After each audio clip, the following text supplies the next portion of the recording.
Que restera-t-il de notre état de droit après l'été? C'est la question, ou plutôt l'alerte, du syndicat de la magistrature.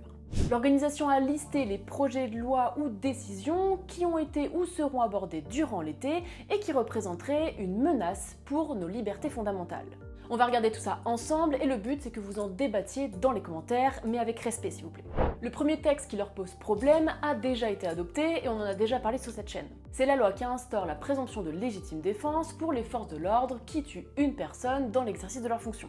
Bon, j'en ai fait une vidéo complète donc je vous laisserai aller la voir, je vais pas rentrer dans les détails ici. Mais voilà, cette loi fait en sorte que le tir mortel sera présumé nécessaire et proportionné, donc légal, sans avoir à ouvrir d'enquête. Et ce texte a été adopté en première lecture en seulement 2 heures.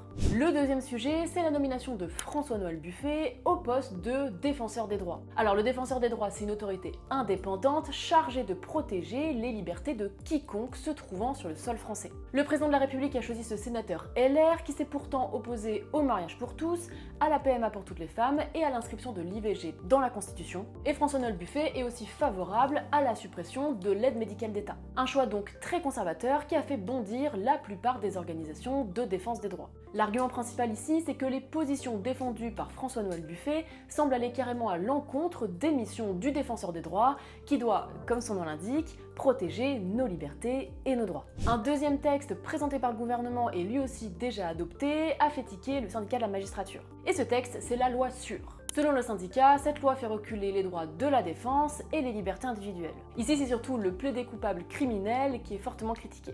Bon, je vous la fais courte, mais en gros, si l'accusé passe aux aveux et accepte l'accusation pénale, il pourrait se retrouver avec une peine sans procès.